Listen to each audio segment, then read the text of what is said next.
Файлыг санхүүцэг энэ сайтнаас та ерөнхийдөө бол файл татж авах боломжтой.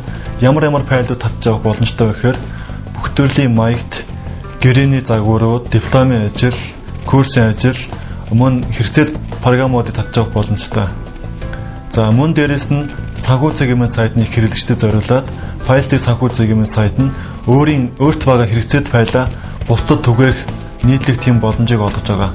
За энэ яах вэ гэхээр одоо санхүүцгийн сайтанд бүртгүүлэг гишүүд нэвтэрч ороод өөрийн файлаа байршуулна.